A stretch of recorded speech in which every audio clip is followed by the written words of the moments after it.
Hey, what's up, everybody? This is your boy Kenny, and this is Scandal, Season 6, Episode 14, and the name of this episode is Head Games.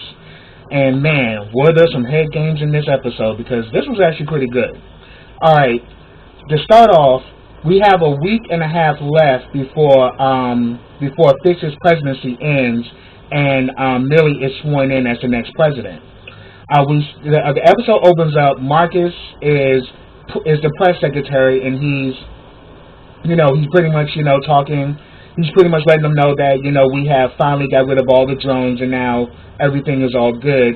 But while he's talking, they show clips of Olivia and Fitz getting raunchy up in the bed, and we also see that Millie and Luna, who are now president and vice president, are now joining forces. And then they also show the clip of Quinn and Huck. Quinn is trying on her wedding dress, and Huck is her maid of honor, and he tells her that she looks beautiful. So pretty much everything is somewhat going back to normal now that they've gotten rid of Paris and Rulin. We next get a scene with Rowan. Rowan is pretty much packing up everything because he's retiring, and he's saying he's going on vacation and he's just going to enjoy the rest of his life. But David Rosen comes to the office to meet him, and he has questions about Samantha, aka Rulin, aka Grace. And he's saying that she said that her real name was Grace or whatever. I just wanted to know, is there any way I could track her information or what have you to know who she really was, because David was really falling for her, and he wants closure. And Eli pretty much first told him that you need to just move on and let it go. But then David was really adamant that, look, this is a woman who was about to pledge my life to, and it turns out she only got with me to torpedo democracy. I need to know who she truly was. So Eli's like, I got something for you. And I just knew in the back of my mind what he was going to give him, because we saw it on the last episode, towards the end. We saw the box, and we saw blood leaking from the box, so he obviously cut her head. But I'm going to get to that.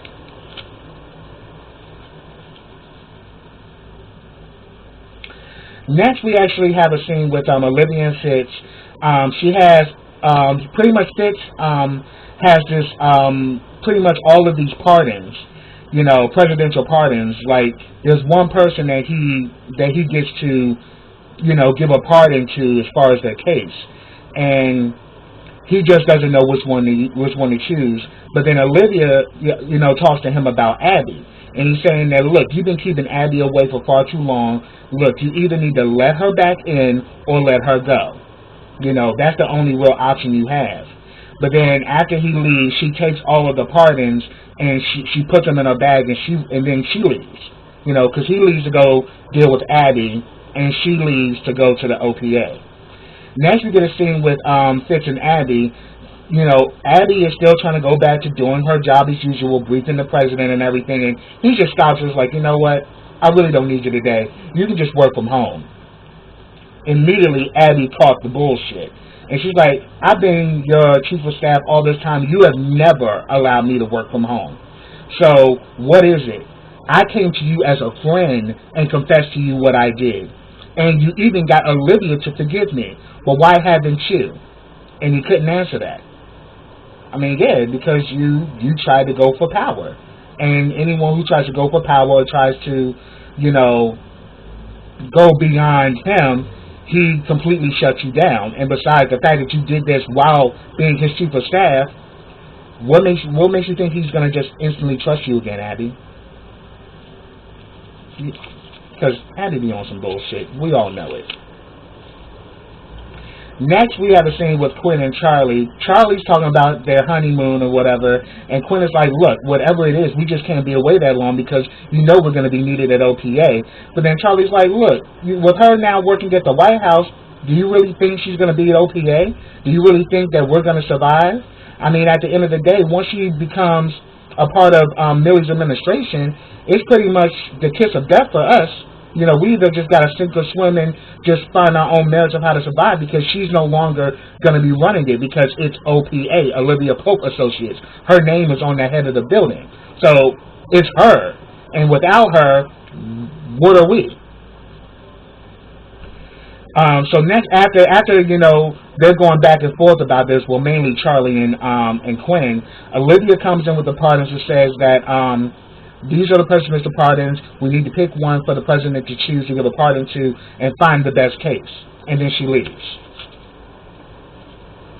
The case they end up working on is this case of this guy named Sean Campbell, and Sean Campbell is being accused for killing this white supremacist. You know, this guy named Bobby, because what Bobby ended up doing is that Bobby actually bombed a church which killed 8 people. And he was actually acquitted from the crime. So he was actually praised by his white supremacist group, and then next thing you know, they find him dead, hanging from a tree. So immediately it looks like this is karma, or this is payback. And the guy, Bobby's best friend, this guy named Donnie, was the one who said that Sean was the one who killed Bobby, and that he was one of the last people to see him with Bobby. So they immediately just charged Sean, and they charged it as a hate crime. So he's just been sitting in jail completely innocent. And, well, pretty much he's just been sitting in jail, but they really have no proof. So it looks, from the way it looks, this man is an innocent black man who's rotting in jail. And Quinn goes to meet him, and he lets her know that, look, if I get pardoned, it's not just for me, but it's for my community. You know, the community needs this, because I'm letting you know I didn't kill anybody. I went to the bar that night, we had a few words, and I left. And whatever happened after that, I have no idea. So we actually see that they actually do their work, and, you know, they pretty much find this podcast where everyone was talking in regards to the case, and they don't even have any records of Sean either going or leaving the bar. So it's kind of like a needle in a haystack. But they decide to, Huck actually finds the actual location of the bar, and they decide to go there to meet with the guy Donnie, because Donnie was supposed to have been the main witness, but he never did the podcast. He never said anything. You know, there's really no real documentation or real proof that Sean was behind this, because Quinn believes within her whole gut that this man is innocent. So they go to the bar and they meet up with Donnie, and Donnie is a racist, straight up asshole.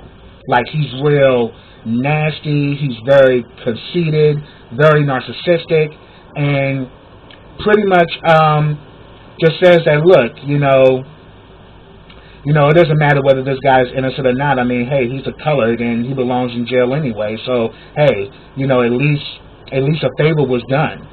You know, and, you know, Bobby shouldn't have been going around, you know, bragging, and if he wasn't bragging, then maybe he would still be alive. And immediately, Huck figured it out. Huck's like, you killed Bobby, because Bobby got the admiration of all of your because you got the admiration of the white supremacist group, and you fell to the back. You were jealous that Bobby was being seen as the hero because he bombed these people, but, you know, since he got acquitted, everyone in the group favored Bobby, and you didn't like that shit, so you practically killed that man, and then framed an innocent black man, you know, to take the fall. And he says, so what? If anything, it all worked out. Bobby's dead, he's in jail, and I'm standing right here. And I'm like, see, this is an evil motherfucker. And then he had the nerve to say, so you and Nacho can get up out of here. Talking about Huck, because, you know, Huck is obviously Mexican or Latino, so... And then all of a sudden, him and all the dudes in the bar start pulling out guns. Charlie come out with this big ass fucking shotgun. It's like, my fiance told me I might be needed, so I showed up. Yeah, put the shit down. And then everybody started backing away. They started taking everybody's guns. And then Huck pretty much called Donnie over. He was like, took his head and slammed that shit into the bar. And I was like, there you go, Huck, racist bastard. So we found out that, yeah, Sean is innocent, but they can't prove it, you know, physically. But but Quinn is trusting her gut that this man is innocent, and they framed this man for this crime. So she takes it to Olivia, and pretty much tells Olivia that she has a feeling. So she's saying that, so you think that the president's legacy is gonna be put on the line over a feeling? And she's like, well, when do we ever care about his legacy? We're about doing right and about serving the people. Where the hell are you at, Olivia? Are you so far up the White House that you forgot where the hell you came from? And they just start going back and forth, and Olivia checks her ass. She says, first of all, I am Olivia Pope. I am me. I do things my way. I don't have to answer to you how I do anything. As a matter of fact, why the hell were you in my office? This is my office. You have an office down the hall. So what your ass needs to do is go back to your office, stay the hell out of mine, and shut this case down. So I was like, oh shit.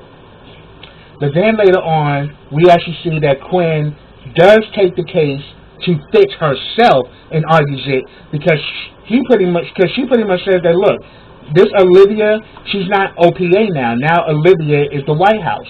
So we gotta, fend for ourselves. So she takes it upon herself to argue this to Fitz as to why he needs to pardon this man. So she gives the pardon to him, and we could tell that Quinn is kind of shaking, because she's normally not put in this position, but now she's now in Liv's shoes, and she pretty much she presents the pardon to Fitz, and she says, I think this man needs to be pardoned because I have a good feeling that he's innocent. I can't prove it physically, but I just know from my interaction with him, this man is innocent, and there's an innocent man rotting in jail for a crime he did not commit, and this is the person that needs to be pardoned. He deserves it. So pretty much, Fitz is like, okay, well, I'll overlook this and we'll get back to you.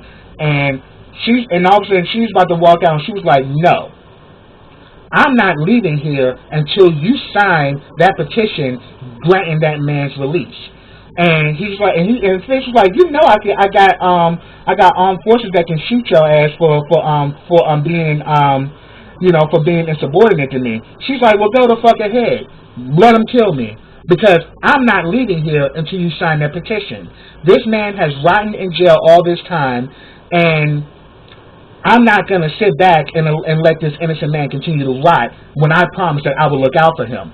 So at the end of the day, I'm not leaving until you sign this petition. And then she's saying that, so you're coming in here, and he pretty much says, so you mean you coming in here in Olivia's place and you have a nerve to disrespect me like this? She says, I don't work for her. She's of the White House now. Because the Olivia that I know would be doing this right now. The Olivia I know will not back down. The Olivia I know will fight and serve and protect the people at all costs. So I don't work for her. I'm here as me, and I'm not leaving until this man is pardoned. And next thing you know, he says, have a seat. He's like, oh no, don't sit there, that's my chair, you sit right here. And he actually signed the pardon to pardon the guy. And then later on, we pretty much see Quinn and Olivia, and pretty much within that scene, Olivia pretty much says that she's been testing her the whole time, because she pretty much opened the safe and said that, look, here's all the contacts, here's all of all of the cases that we worked, everything is here. So now Quinn is going to be running the office, and she's going to take Olivia's old office. So Quinn is now going to be the head of OPA. So I thought that was pretty cool how they ended that. Now that was the actual case they worked on. Now I'm going to talk about this whole situation, which involved Abby, David, and Jake.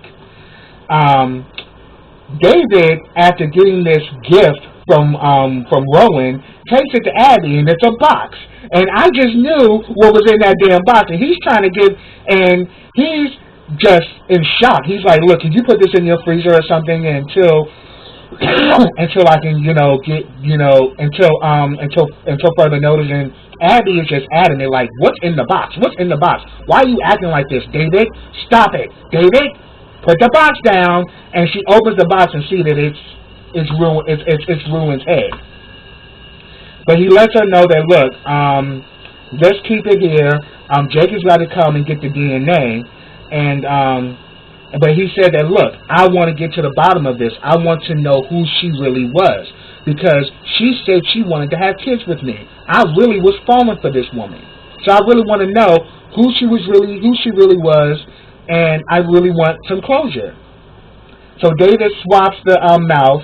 So Jake comes over. He swabs the mouth, and he says, "Okay, I need to keep this head on ice, and I'll be back tomorrow to collect it." And then Abby just starts going off like, "Oh, whoa! She's like, I'm the chief of staff of the president." And then Jake was like, "Yes, yeah, and I'm the director of the NSA, and David over here is the Attorney General of the United States. What's your point?" So my point is, I can't keep a head in my house. And Jake was like, "As I said, I'll be back in the morning for it." And she's like, "This is not right." And then Jake began to check her ass and said that, "Well, Abby, you are in no position to tell anybody what's right or wrong ever again," and leaves. And then we also have a quick scene later on with Abby and David when they're in bed, and they're both talking about Rulin, how Rulin affected them. Even Abby says that, yeah, she was this kind of person that just made me believe in myself in a way that I never thought I did. She saw me as a powerful person, and I ate it up. She's like, "I know I've never been a good person, but this is the first time that I realized that I'm actually an evil person too." So we come back. So then later on, David pretty much tells her that, "Look, you're not evil. You're not even close to it." Then Jake comes in and lets him know that he got a hit. He finds out her real name is Gertrude, and then he also tracks tracks her phone and finds a text message where pretty much she's being given orders, and also Payas is as well. She's like, "I told Payas this, and I told you this. Now either you handle this or else." So now they know there was someone else pulling the strings. It really wasn't Payas and Rulin. They were operatives. The question is, who was the controller? So we actually see that Eli is about to get on his plane to go on his vacation. All of a sudden, the damn Secret Service van pulls up, and they said, "We need you to come with us." And it's like, and he said, like, "Says who?" And then Lydia says, "Me," because Lydia gets out the car. So they bring him back, and they actually find out who was the person that was controlling Payas and Rulin. And she pretty much tells her father, because her and her father had a conversation early where he told her that, "Look, I have to leave. You now have power. You now have the Oval. The one thing that can get in the way of power is family. So I need you to be on your A game, and I need to leave and let you run the country. I don't need to interfere anymore. Because he lets her know that love, family, friendship, those things get in the way of power. So I'm removing myself so you can be the best powerful force that you can be." But once, they bring him back, Olivia says, "You told me you were leaving to protect me, but who's going to protect me from her?" And we find out the person that was behind Payas and Rulin and the whole operation was Olivia's mother. And I fucking fell out. I was like, "Oh shit, they done brought back her crazy ass mother back." And then we see her at the end, she at the bar drinking a dirty martini. She's like, "Oh yes, I like to get dirty." And while she's watching the news and all that, so she's been tracking everything, and she was the one that was behind the whole thing. And so pretty much, she's a British operative because she's a British agent, and she pretty much used these people to not only control Rowan, but to also control Millie's administration. So that shit was crazy, but that's what I have, y'all. But if I miss anything, put it down in the comments. I'd love to talk to you about it. But this is a great episode, and next week I think is going to be a 2-hour season finale. And she is, I think, I think next week she's trying to kill Millie. You know, she's trying to assassinate her. You know, the first female president. How about that? But yeah, that's what I have, y'all. So subscribe to my channel. Click that bell so you can get notifications every time I drop a video. Like this video and share this video and comment on this video. And I will be back next week for the 2-hour season finale of Scandal. So until then, everybody, take care.